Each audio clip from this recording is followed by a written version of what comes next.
Uh-huh, uh-huh, uh-huh. You just saved my life. Huh? So? I knew it. Knew what? That there is some good in you after all. No. Admit it. Wrong. Yes, there is. Nuh-uh. I think there is. Nuh-uh. Hey, you could have let me fall. Come on, what's the big deal? Nobody's that heartless.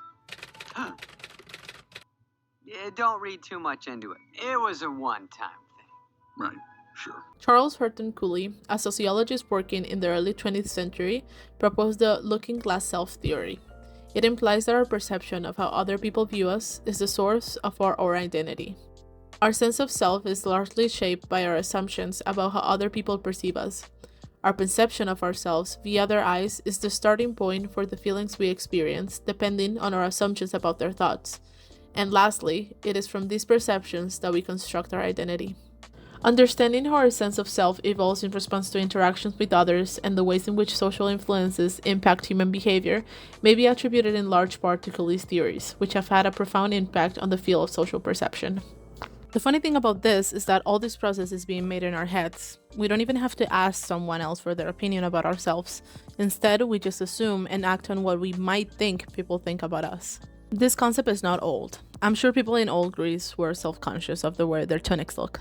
If that's what they even wore, I have no clue. But like most things since the beginning of the internet, social media has had a big impact on the way we perceive ourselves. While before the internet, people would base the perception of themselves on how others might react in public, right now, we are constantly being reminded that somewhere out there's someone our age being 1,000 times more successful, prettier, richer, and famous. And even if we try to escape it, there's no way, at least as Gen Z, that we will stop using social media. Social media has opened our world to connect with people from all over the world. New cultures, traditions, art, and ideals. But as this article made by Leslie Edu says, it also has led to an ever-increasing number of mirrors, thus proposing the new question about the developmental of self. Platforms like Facebook, Twitter, and Instagram have made the process of looking at a glass self more complex. They've introduced the concept of the cyber self, basically the version of ourselves that we choose to present in the digital world. As Mary Aiken explains, the cyber selves can take many forms. A professional self on LinkedIn, a casual self on Twitter, an artistic self on Pinterest, a prettier self on TikTok. The catch? The cyber self is far more malleable than our actual selves. It exists in social spaces even when we're not actively engaging with them in real time. But here's the real kicker. Unlike our real-world selves, the cyber self is constantly under the lens. We're never fully removed from the exposure to judgment and criticism, and the unique qualities of the cyber self raise a host of psychological issues. Every other day on TikTok, I see a new girl trend.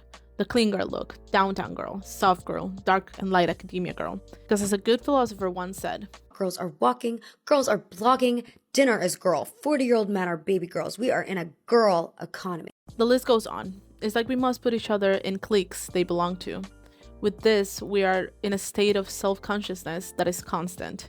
We are alert of everything that we do, and we shape our behavior and personality around a made-up trend on TikTok.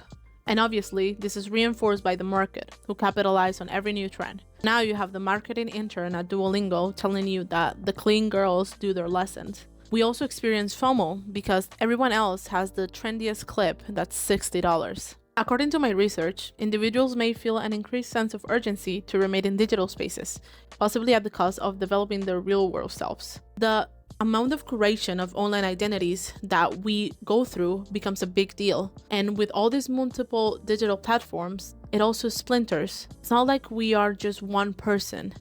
It's new developmental issues that arises. And these consequences are more pronounced for young or teenage users.